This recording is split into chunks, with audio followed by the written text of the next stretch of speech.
A very good morning to all my dear students. Today we are just going to start our new lesson from our literature portion, that is Reach for the Top. So basically in this lesson we will find out two of the real life incidents of two of the most important and famous person of our India.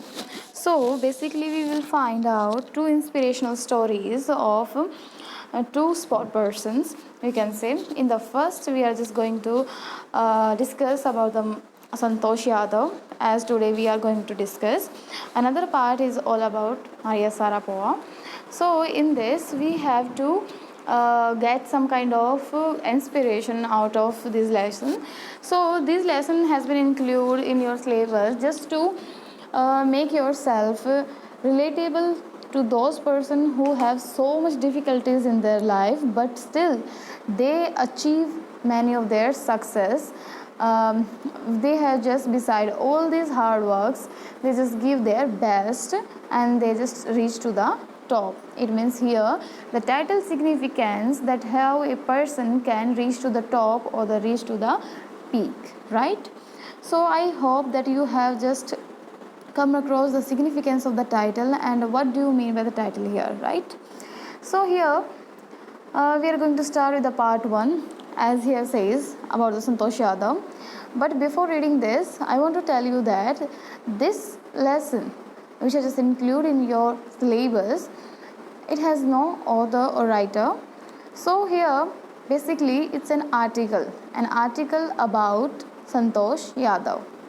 So you have to read it by keeping in mind that it's an article. Now let us start the article about Santosh Yadav. Have you heard the name of Santosh Yadav? I want to ask first. If you didn't heard that very name, then you have to Google it. You have to search it first and then come to this lesson, because Santosh Yadav you can say is a very proficient and you can say the famous personality in our India who just climbed the Mount Everest twice, being a woman. So here we are going to discuss about in the first paragraph about Santosh Yadav's previous life and the childhood lives, even before the birth of our Santosh Yadav. So the articles here begin as it is. First paragraph says the only woman in the world who has scaled Mount Everest twice was born in a society where the birth of a son was regarded as a blessing. Yes, in Indian society we know that किस तरीके से एक women के यानी कि एक लड़की के जन्म को blessings नहीं समझा जाता, बल्कि एक लड़के के जन्म को blessings समझा जाता है. तो यहाँ हम डिस्कस कर रहे हैं एक ऐसी women की कहानी जिसने 2 बार माउंट एवरेस्ट को स्केल्ड किया. इट मीन्स फतेह ही किया, राइट?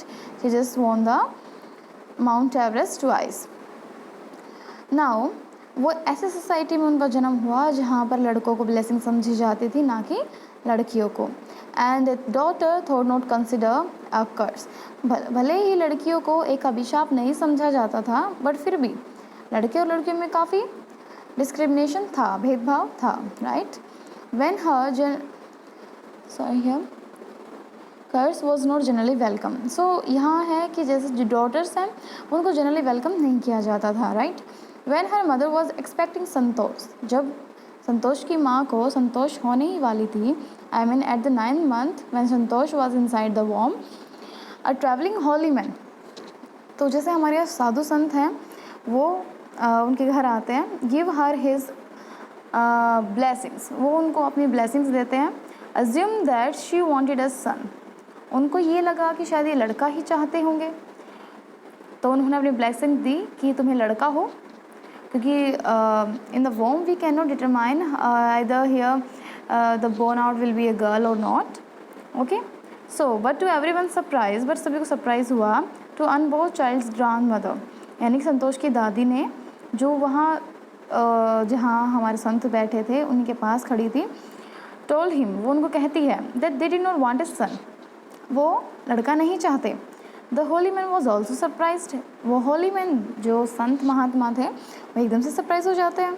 ना nevertheless he gives the requested blessings. वो कहते हैं कि शायद जो आपको चाहिए मैंने ब्लेस्ड कर दिया है, आई वॉज सो। देन उसके बाद कहते हैं and as destiny would have it, मैंने तो जो कहना था वो कह दिया, अब जो डेस्टिनी है वो डिसाइड करेगी। The blessing seems to work now.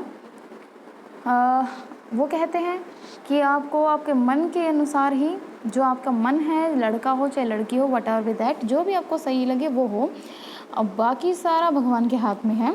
तो जैसा ही वो ब्लेसिंग्स उनको देके गए, उनके काम कर गई, और वो क्या हुई, हमारी संतोष यादव हुई। Santosh was born the 6th child in a family with 5 सन।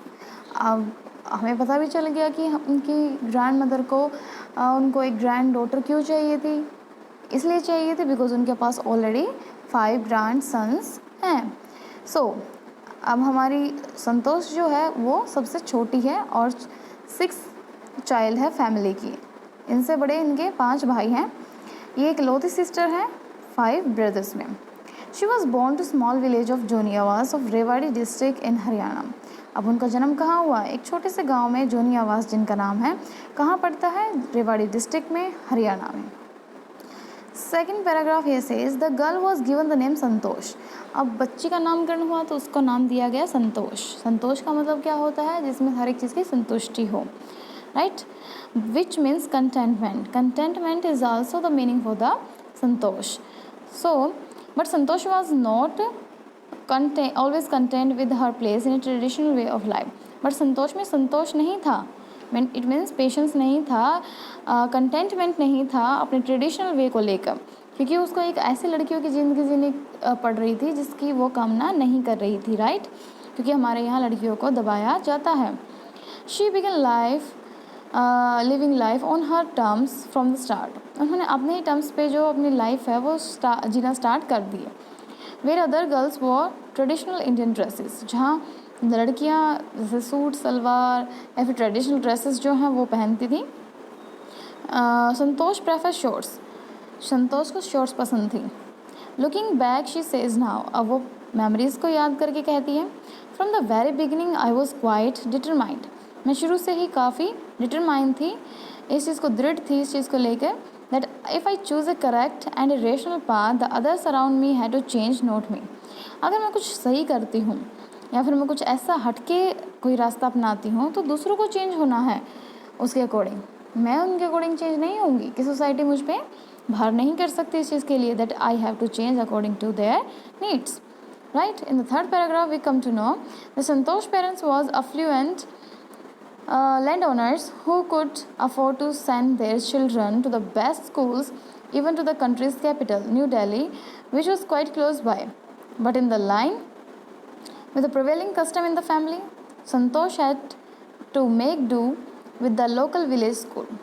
यहाँ हमें पता चलता है कि संतोष के जो पेरेंट्स थे वो काफ़ी वेल्दी थे, लैंड ओनर्स थे, वो अफोर्ड कर सकते थे अपने बच्चों को एक अच्छे स्कूल में पढ़ाने के लिए, और साथ में वो अपनी दिल्ली में भी, यानी कंट्री की कैपिटल में भी, देश की राजधानी में भी बच्चों को पढ़ा सकते थे, क्योंकि वो काफ़ी उनसे नज़दीक पड़ता था। बट नहीं, संतोष को you can say make do करना पड़ा, यानी कि उन्हीं चीज़ों से सब्र करना पड़ा, क्योंकि ये सब कस्टम था उनके फैमिली का कि वो शुरू में लोकल जो विलेज है उन्हीं में ही पढ़ेगी, क्योंकि लड़कियों को बाहर नहीं निकालते थे, that's why. So she decided to fight the system. तो उन्होंने डिसाइड किया कि मैं सिस्टम से फाइट करूँगी, इन हर ओन क्वाइट वे, ऐसे ही शांत रह के, when the right moment right, जब तक कि सही समय नहीं आ जाता, एंड द राइट मोमेंट केम, और राइट मोमेंट यानी वो सही समय तब आया व्हेन शी टर्न 16, जब वो कितने साल की हो गई, 16 की, यानी 16 साल की हो गई। At 16 most of the girl in her village use to get married. अब ये था हाल कि जब 16 उम्र हो जाती थी तो हमारे यहाँ शादी कर दिया करते थे अक्सर, राइट।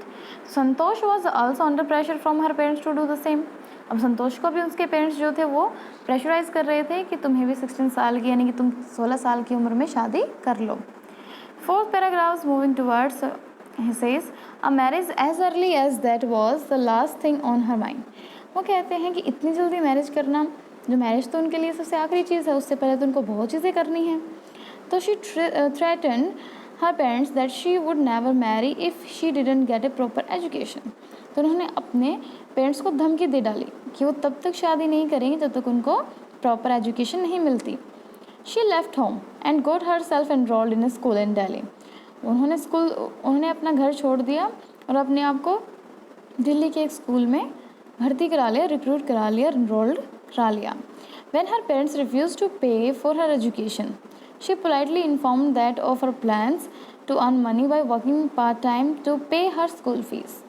अब जब उनके फादर ने, मदर ने ये कह दिया कि हम तुम्हारे लिए पे नहीं करेंगे, जाओ तुम जहाँ तुम्हें पढ़ना है तुम पढ़ सकती हो, हम तुम्हारे लिए कोई भी एजुकेशन के लिए पे नहीं करेंगे, तो उन्होंने पोलाइटली ही, संतोष ने बड़े पोलाइटली तरीके से कहा कि अगर आप मुझे पैसे नहीं दोगे तो मैं बाहर जाके पार्ट टाइम जॉब करूँगी और इसी से अपने स्कूल की फ़ीस का दूंगी, भरूंगी।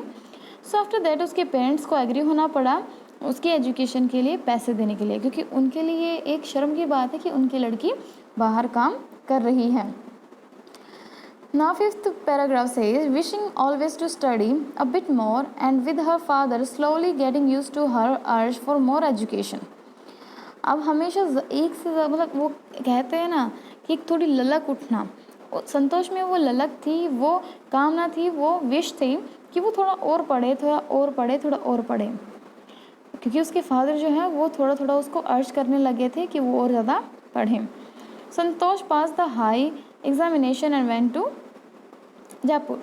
अब संतोष ने अपनी हाई स्कूल पास कर लिया है, अब वो कहाँ जा रही है? जयपुर में। She joined Maharani College and got a room in the Kasturba hostel.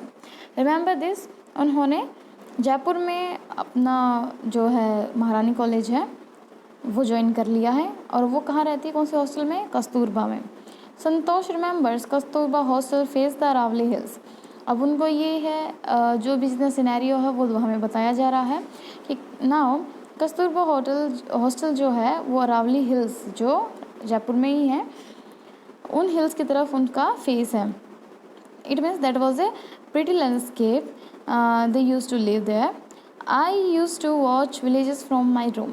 अब मैं जो गाँव वासी थे आसपास के उनको जाता हुआ देखती थी हिल्स पे, going up the hills and suddenly vanish after a while. अब जैसे ही कोई किसी को पहाड़ पे चढ़ता हुआ देखता है तो वो तब तक चढ़ता हुआ दिखाई देता है जब तक कि वो पहाड़ को क्रॉस नहीं कर जाता, राइट। जैसे ही उन्होंने जो विलेजेस थे वो पहाड़ को क्रॉस करते तो उसके लिए आँखों से वैनिश हो जाते, यानी गायब हो जाते। One day I decided to check it out myself, कि वो जाते कहाँ हैं। मैंने एक दिन डिसाइड किया कि वो जाते कहाँ हैं, मैं इसे खुद पता लगाऊंगी। I found nobody except a few mountaineers.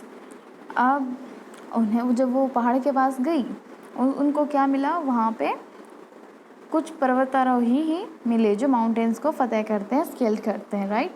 I asked, मैंने पूछा, if I could join them, मैं उन्हें ज्वाइन कर सकती हूँ तो। To my pleasant surprise they answered in the affirmative. Affirmative means positive, it means उन्होंने हाँ कह दिया। And motivated me to take a climbing, और उन्होंने मुझे क्लाइंब करवाने के लिए यानी चढ़ाने के लिए, किसी पर्वत पर चढ़ने के लिए उनका यह पहला कदम था, मोटिवेट किया। Now in the 6th paragraph we come to know, then there was no looking back for this determined young girl. अब जब से उन्होंने पहाड़ चढ़ना शुरू किया उन स्ट्रेंजर्स की हेल्प से, तब से उन्होंने कभी पीछे मुड़कर नहीं देखा। She saved money and enrolled in A course eight Uttarkashi Nehru's institute of mountaineering. अब उन्होंने अपने लिए पैसे जमा किए और खुद को नेहरू कोर्स जो माउंटेनियरिंग के लिए यानी पर्वतारोहण के लिए यू कैन से कोर्स था, उसमें उन्होंने ज्वाइन किया, एनरोल किया। My college semester in Jaipur was and in April. अब मेरा जो जयपुर का जितना भी सेमेस्टर सिस्टम था, जितने भी मेरे सेमेस्टर्स थे वो लास्ट था, अप्रैल में वहाँ ख़त्म हो रहा था। But it ended in the 19th of May, लेकिन अप्रैल में होने वाला था, लेकिन वो हुआ कब? 19 मई को। And I was suppose to be in Uttarkashi on the 21st, और मैंने सोच लिया था भले ही जैसे ही मेरे पेपर ख़त्म होते, एग्ज़ाम ख़त्म होते हैं, I will go Uttarkashi on the day after you can say tomorrow of that particular examination day. So I did not go back home. मैं घर नहीं जाऊँगी. Instead I headed straight forward for the training. मैंने सीधा अपना रुख किया training की तरफ. I had to write a letter of apology to my father without whose permission I got myself enrolled at Uttarkashi. मैंने एक माफ़ीनामा पत्र लिखा। किसके लिए लिखा? मेरे पिताजी के लिए लिखा, जो क्या है परमिशन देते हैं, लेकिन अब की बार मैंने उनसे कोई परमिशन नहीं ली और मैंने अपने आप को उत्तरकाशी के इस कोर्स में भी इनरोल करा लिया, right. So here the 7th paragraph says, thereafter Santosh went on एक्सपेंडिशंस।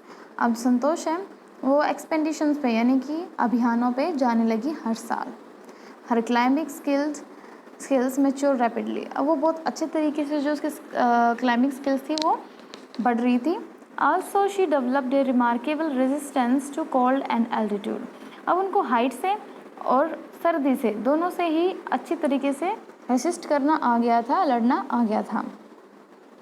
Equipped with an iron will, यही यहाँ एक इडियम है कि यहाँ पर वो अपनी लोह जैसी इच्छा के साथ आगे बढ़ती रही। Physical endurance and an amazing mental toughness. अब यहाँ पर उसके पास सबसे ज़्यादा ज़रूरी चीज़ थी वो दो थी। पहली फिजिकल एंड्योरेंस यानी आपके शरीर में साहस होना चाहिए ऊपर चढ़ने के लिए, जो उनमें कूट कर भरा हुआ था। सेकंड थी अमेजिंग मेंटल टफनेस, जो उनके दिमाग की शक्ति है, right. So the culmination of her hard work and sincerity came in 1992। अब तक जो उन्होंने काम किए हैं, जो अभी तक उन्होंने पहाड़ चढ़े हैं, हार्ड वर्क किया है, उन सब का एक टाइम आ गया था कि अब वो बहुत इसमें अपना नाम कर लें। अब वो टाइम आ गया 1992 का। Just 4 years after she had shyly asked the Aravalli mountaineers if she could join them. अब 20 से 4 साल पहले की अगर बात की जाए तो पता चलता है कि 4 साल पहले ही अरावली हिल्स पे कुछ जो पर्वतारोही हैं वो चढ़ रहे थे और 4 साल पहले उन्होंने शर्मा के पूछा था कि क्या मैं आपको ज्वाइन कर सकती हूँ। और आज यही लड़की है जो 1992 में यानी 4 साल बाद उस बात के खुद को एक माउंटेनियरिंग फील्ड में सबसे ज़्यादा सक्षम पा रही है। At barely 20 years of age, सिर्फ 20 साल की ही हार्डली होगी और संतोष स्केल माउंट एवरेस्ट, जो उन्होंने पहला माउंट एवरेस्ट जो अपना स्केल किया। Becoming the youngest women in the world to achieve the feat. आप उस पीक पे चढ़ने वाली ये सबसे यंगेस्ट वुमेन थी दुनिया की। If her climbing skills, physical fitness and mental strength impressed her senior. अगर मान लो वो सबसे ज़रूरी चीज़ थी जो हम पहले डिस्कस कर चुके हैं, that is physical fitness, mentally toughness, जो उनके सीनियर्स को सबसे ज़्यादा इंस्पायर करती थी। Her concern for others and desire to work together with them found a special place in the heart of fellow climbers. Santosh Yadav दिल की बहुत ज़्यादा अच्छी थी। उन्होंने हमेशा काम को सीखने की इच्छा दर्शाई और उसमें कुछ अच्छा करने का साहस भी दिखाया। तो अब उनकी जो अदर क्लाइंबर्स थे उनके दिल में संतोष के लिए एक अच्छा प्लेस बन गया था, एक अच्छी जगह बना ली थी। Now here the 8th paragraph says, during the 1992 Mount Everest mission, Santosh Yadav provided special care to a climber who lay dying at the South Pole. She was unfortunately unsuccessful in saving him. अब क्या होता है कि माउंटेनियरिंग्स में कई बार condition ऐसी हो जाती है, जब आप माउंटेन स्केल करते हो at that time your oxygen cylinder can also get a fade, it means वो लो हो सकता है। सो यहाँ जो माउंटेन जब वो चढ़ रहे थे 1992 में संतोष यादव, तो उनको एक जो उनके क्लाइंबर थे वो साउथ पोल पे जाकर बिल्कुल मरने वाली हालत में हो गए थे, बिकॉज उनका सिलेंडर जो था गैस का यानी ऑक्सीजन का वो ख़त्म हो गया था। Now he was just tired of all this things, तो वो वहाँ बैठ गए। After that she has tried everything to save him. उन्होंने ट्राई किया कि वो उसको बचा ले, और उन क्लाइंबर का नाम था मोहन सिंह, बट वो मैनेज नहीं कर पाई और वो नहीं बच पाए। बट उन्होंने इसी चीज़ से इंस्पायर होके you can say another one, जिनका नाम था मोहन सिंह, जिनकी मैंने अभी डिस्कस कर चुकी हूँ एक सेकंड पहले। मोहन सिंह थे जो अनदर फेलो क्लाइंबर थे, वो भी इस तरीके से ही ऑक्सीजन ख़त्म हो गई थी उनकी। सो अब उन्होंने उनकी हेल्प की। Who would have met with the same fate and she not shared her oxygen with him. अगर वो उनके साथ अपने ऑक्सीजन शेयर नहीं करते तो वो भी मर जाते, but she saved the life of Mohan Singh. So 9th paragraph says with 12 months। अब 1992 के ठीक 12 साल बाद 1993 में Santosh found herself a member of Indo Nepalese women expedition. उन्होंने एक और संघ जो है वो ज्वाइन किया है, ग्रुप ज्वाइन किया जिसका नाम था Nepalese Indo Nepalese women's expedition, जो अभियान करती थी, कहाँ चढ़ती थी, माउंट एवरेस्ट पे। That invited her to join them, जो इस एक्सपीडिशन ने संतोष यादव को भी इन्वाइट किया कि वो उनको ज्वाइन करें। She then scale the mount Everest second time, अब उन्होंने दूसरी बार भी माउंट एवरेस्ट को स्केल कर लिया, thus setting a record as the only woman to have scaled the Mount Everest twice। अब उन्होंने एक रिकॉर्ड है जो Guinness book of world record है, उन्होंने वो भी अपने नाम कर लिया, उसमें एक यूनिक प्लेस अपने आप का बनाया, अपने इंडिया का बनाया, और उनका नाम आया एनल्स ऑफ माउंटेनियरिंग में। एक ऐसी प्रति होती है, एक ऐसी मैगज़ीन होती है जिसमें माउंटेनियर जो उस साल माउंटेन को यानी कि माउंट एवरेस्ट को फतेह करते हैं उनका नाम उस लिस्ट में आता है, तो उनको भी वो लिस्ट में नाम मिला। In recognition of her achievements the Indian government bestowed upon her one of the nations top honour the Padma Shri. अब उनसे इतना इंस्पायर होने के बाद, उनसे इम्प्रेस होने के बाद इंडियन गवर्नमेंट ने उनको पद्मश्री अवार्ड से भी नवाजा, जो हमारे राष्ट्र का सबसे टॉप मोस्ट सम्मान है, ऑनर है, right. Describing her feeling, the 10th paragraph start, describing her feeling when she was literally on top of the world. अब वो अपने आप को सबसे ज़्यादा टॉप ऑफ वर्ल्ड पे महसूस कर पा रही थी कि अब तो उनको सब चीज़ मिल चुकी हैं, पद्मश्री अब ऑनर भी मिल चुका है। संतोष कहते हैं इस बात पे, it took some time to the enormity the movement to sink in.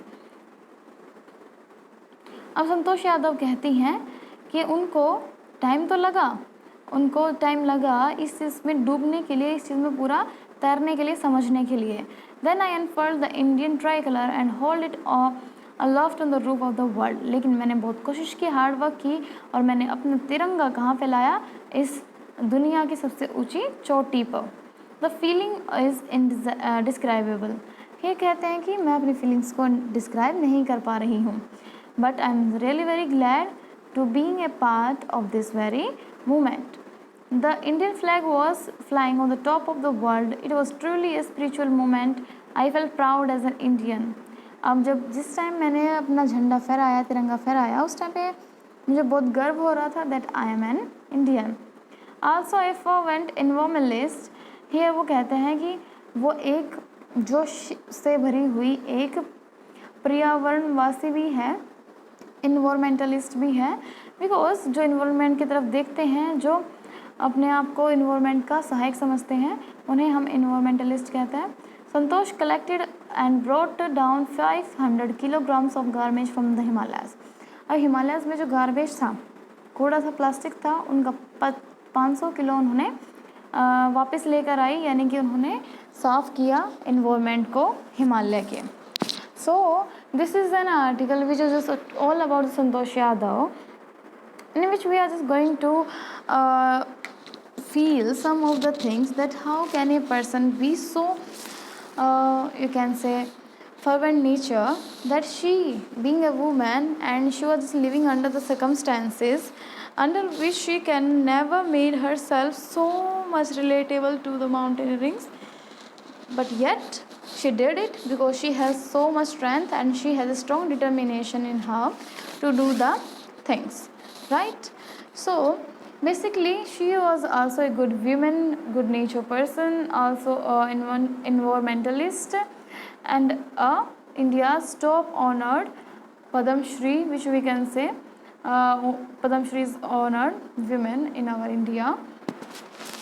So I hope that this has been clear to you that how the reach for the top, the title of this very lesson has been given to the particular lesson, because here in the first part who has just become on the reach of the top, that is our Santosh Yadav. It means they have the wish to reach for the top. It's not a reach on the top, but it is a reach for the top because they want to get themselves involved to the top, not to be come you can say downward out of that. They want to reach for the top because this is the permanent thinking for a person who will be always be want to be on the top. So let us talk about some of the question here. But before questions, you have to write down some of the important word meanings. For example, here in the row right hand side you are able to see here. So this all have to write down in your fair notebook. These kind of hard word meaning you have to mention in your notebook. Now let us consider and let us think about the text, and we'll do our question and answers, right? So here we come to know the first of this thing, that answer these questions in one or two sentences each. The paragraph number within the you can say brackets provide clues to the answers. अब यहाँ हमें जो brackets में last में जो हमें ये दिख रहा है, for example here one is also there, one in bracket this, right, this has shown that this the answer we will find of this question will be occurred in our first paragraph. So why here the first question says, why was the holy man who gave Santosh mother his blessing surprised? Why? Because the grandmother was who was standing aside our holy man was just surprisingly say that we don't want a son but we want a girl, right? So in the second paragraph we come to know that question the answer of this question we will find out in the second paragraph. Second question will be there and says, give an example to show that even as a young girl Santosh was not ready to accept the anything unreasonable. ना हमें example देना है कि किस तरीके से जब संतोष यादव खुद छोटी थी तो वो चीज़ों में कॉम्प्रोमाइज़ नहीं करती थी जो अनरीजनेबल होती थी. हमें इसमें यहाँ कोई एग्जाम्पल देना है. फॉर एग्जाम्पल जैसे ट्रेडिशनल लड़कियाँ सूट सलवार पहनती थी, हमारी संतोष क्या पहनती थी, शॉर्ट्स को अप्लीकेबल करती थी. सो right, question says, why was Santosh sent to the local school? Because it was generally in the custom of the family that the girl will complete their study in the village school. So this was the reason that why Santosh was sent to the local school. First question says, when did she leave home for Delhi and why? उन्होंने दिल्ली के लिए अपना घर क्यों छोड़ा और कब छोड़ा? जब वो 16 की हो गई तब उन्होंने अपना घर छोड़ दिया. और क्यों छोड़ा? Because for the further study. Fifth question says, why did Santosh parents agree to pay for her schooling in Delhi? What the mental qualities of Santosh are brought into the light with the incident? अब संतोष ने अपने parents को किस तरीके से मनाया, फिर उनको पे किया दिल्ली में स्कूल की फ़ीस. हमें पता चलता है कि जब वो ये कहती हैं कि अगर आप मेरी फ़ीस जो है वो पे नहीं करोगे then I will do the part time job and this will not be tolerable for you that a girl from your family will do the part time job. So from this incident we can come out with the tough mental qualities of our Santosh, because Santosh was not a type of girl who can compromise with any unreasonable thing. She can also mention what she want and she did actually on that particular thing which she already been planned. Here the second you can say part of the question answer, in which we have to write a short paragraph in the form of answer of the 30 words in which we have to include. Here the first question says, how did Santosh begin to climb mountains? Because it was the time period when she was used to live in the hostel, right? That is Kasturba hostel, and at that particular time she used to see the Ravli hills outside the window, and we have to discuss the very incident when she asked the mountaineers to help her to climb the mountains, or she asked that she could join them or not, and she got the affirmative you can say answer from our mountaineers. So we have to discuss all these things in this very question. Second question says, what incident during the Everest expedition was show Santosh concern for her teammates? जब वो mount Everest पे फतेह कर रही थी तो उस time पे वो कौन सा इंसिडेंट था जब वो अपनी टीममेट्स की हेल्प कर रही थी? कंसर्न यहाँ किस तरीके से दिखाई देता है? तो हमें सबसे पहले तो जो अननोन पर्सन था जिनकी डेथ हो गई थी, संतोष ने उनकी हेल्प करने की कोशिश की थी but it was not possible at that time. So ये जो चीज़ है इस चीज़ में जो कंसर्न है वो दिखाई देती है. इसके बाद उन्होंने एक और पर्सन था जो जिसका नाम क्या था, हाँ, दैट इज़ मोहन सिंह। सो मोहन सिंह की भी हेल्प की थी, जिनकी उनके लाइफ बचाई, आई मीन संतोष यादव ने मोहन सिंह की लाइफ बचाई थी। At the particular time we can see the concern nature of our Santosh Yadav. In the third of the question, we come to know that what shows her concern for the environment. Environment के लिए क्या concern दिखाई देता है? That she took 500 kilograms of the garbage from the Himalayas. And fourth one, how does she describe the feeling at the summit of the Everest? Here, summit means the peak of the Everest. When she is describing as follows, that it has just given in the 10th of the paragraph, that she said that it's not a describable moment for me, because I when I was unfurled the Indian tricolor and held it aloft on the roof of the world, the feeling was so super and so indescribable that how could you be so proud to be an Indian, right? So fifth point here says Santosh Yadav got into record books for the time has she scaled Mount Everest. What were the reason for this? Actually, she just got record in the record box because she scaled the Mount Everest twice, and she was the only woman in the world who has scaled the Mount Everest in the younger age to our Mount Everest, right? You have to do all these questions in your fair notebook, and after that you have to complete the statements by referring it to the text, right? So this is all about your you can say Santosh Yadav and her life. So being a student, you have to written down all the hard questions and all the questions and submissions, extra questions you have to pick out from the net. So you make out your fair notebook and write it down all these compulsory things in it. Thank you. We will meet in the next video with the next content. Thank you.